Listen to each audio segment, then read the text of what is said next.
In this episode, Plant science. Okay, plant science. Does that have anything at all to do with selfishness? What if you couldn't find a way to do both? So it was either you're going to do what gives you fulfillment, or you're going to do what you think is good for the world. If you saw those two as coming into conflict, which one would you do? That's a great question. Right now, in this hypothetical situation, that sounds great. I actually have to go in a second. Oh, she got I'm a text sorry. message from I got someone it. she has to split But in the middle of this great conversation. Yeah. Okay. Let me just be like, I'm gonna tell this person I need like 5 more minutes. Oh, This is okay. cool. Okay. So, sweet. And actually, it was interesting. I had a point in my life where I was like, oh, I'm being too selfless. Like, I need to start being more selfish because I'm putting all my energy into other people or other things or other movements or moments or, And so I got to a point where I was like, burn out.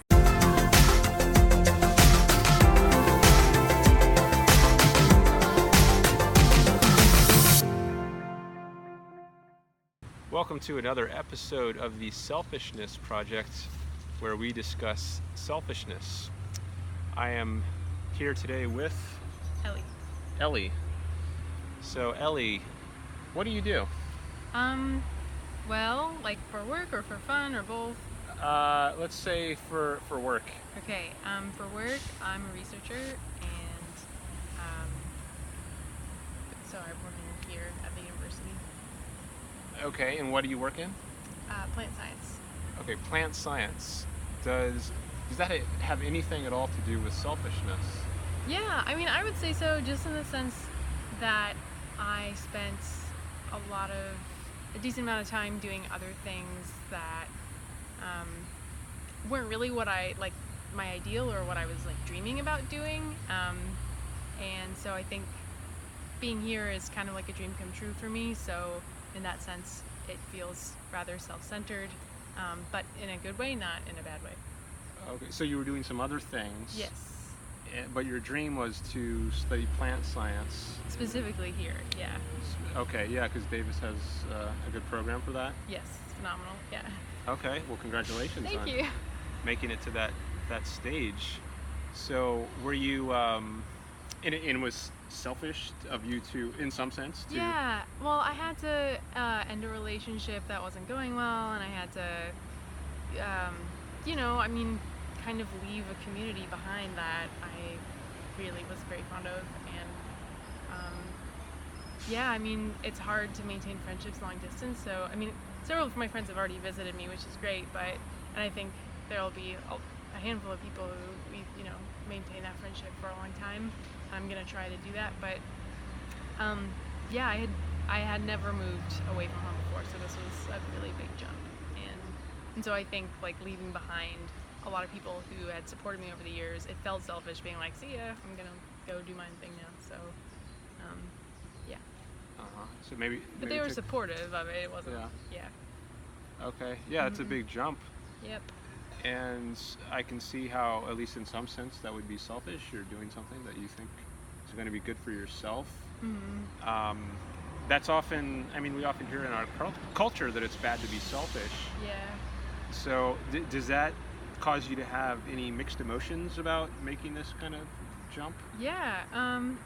Well, and that's, what you're talking about, it's something I wrestled with a lot leading up to making the decision to come here was, trying to balance wanting to do good things for the world and also wanting to have the coolest job I can imagine, and trying to find a way to sort of marry those two things. And so it feels selfish in the sense that, like, every day is fun and every day is, like, really engaging for me and makes me feel great. But I also know that the work I'm doing is contributing to something bigger than myself, which feels selfless. So I think it's I'm hoping that that'll sort of balance out in a sense. So it sounds like at a certain point in your thinking, there was kind of a tension between doing what you want to do and doing what's good for the world. Yeah, I just wanted to make sure that that I could do both, that I didn't have to necessarily choose one or the other, that I could do something that makes me happy and at the same time something that contributes to something bigger than me, to improving, in my case, improving environmental sustainability of different agricultural systems, something I care a lot about. And so yeah, it felt like conflict at first, and then when I realized what people are doing here, it's like, oh, I can do both. So I think I just had to look deeper at what my options were and um, imagine what it would be like if I could do both, and try to find people who are doing fulfilling and meaningful work. Yeah. What if you couldn't find a way to do both? So it was either you're going to do what gives you fulfillment, or you're going to do what you think is good for the world. If you saw those two as coming into conflicts, which one would you do? That's a great question. If they were totally mutually exclusive, I'd probably do what's best for the world or best for a community around me, probably just because it's how I was raised. I'd like to think that. In practically speaking, I don't know if I would, but right now, in this hypothetical situation, that sounds great. Oh man, I actually have to go in a second. Oh, she got I'm a text sorry. message from someone. She has to split. But in the middle of this great conversation. Yeah, okay, let me just be like, I'm gonna tell this person I need like 5 more minutes. Oh, This okay. is cool. Okay, so sweet. So we should be able to continue for at least, hopefully, for a few more minutes while she pacifies her friends with a text message. Okay, great. All right, so let's see if we can wrap this up so you can get on. Okay, so there's this. If you had this conflict between your own fulfillment in the world, you said you would like to think that you would do what's best for the world because you were raised. Well, yeah, it's just kind of how my parents taught me to think and act, and to be really aware of how my actions affect other people, and to honestly to put other people first when it's possible. It's not always possible, but whenever you can, to empathize with people and see how you can help them, and to think big picture, to think big about the world and the issues that you see in the world, and to try to do something about them. So I think getting that message from a young age is like really informed me in a big way. And actually it was interesting, I had a point in my life where I was like, oh, I'm being too selfless, like I need to start being more selfish because I'm putting all my energy into other people or other things or other movements or moments or and so I got to a point where I was like burnt out, and I was like, okay, but what do I want? So, in a sense, I think I've actually become more selfish in the past couple of years, but in a way that I think is healthy, trying to bring those two together. Okay. If that makes so, sense. maybe last question, we'll end on this. So, I'm curious, why is it that you would choose the world? I know you said you were raised that way. Yeah.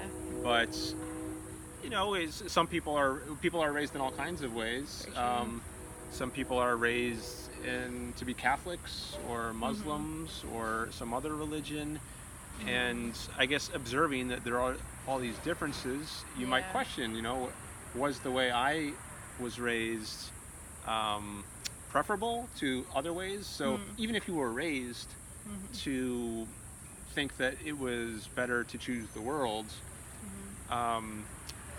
I suppose you could question that. Yeah. And so why not choose what gives me fulfillment? Especially when so many people around you seem to be choosing themselves over the rest of the world. That's, you kind of scratch your head at a certain point, like, oh, that doesn't look so bad, to like treat yourself every now and then to something. So I think, I did. Especially when I was an undergrad, I had a lot of questioning about like, okay, I know, like identifying how I was raised, identifying sort of my habits and behaviors, and being like, is that the right way? Can I temper that or moderate that, or how can I integrate in an opposite perspective that actually might be healthy or useful? If that makes sense. Without like being drastic about like swinging from one extreme to the other. I don't know if that makes any sense, but I don't know, because like I definitely have friends who put themselves first all the time, no matter what, and talk over you, and like, they're not that good friends. So it's like, I know, like I've seen people on both sides of that spectrum, I think. So I'm trying to aim somewhere in the middle. And one might wonder whether those friends are doing what's best for themselves, who talk over others, if know, that's not going to make you want to interact with them. Right. Yeah. It's a Uh, good point. so, okay. Well, I know you got to go, so I appreciate your time. Yeah. And Thanks for asking. This is yeah, cool. thanks for the chat.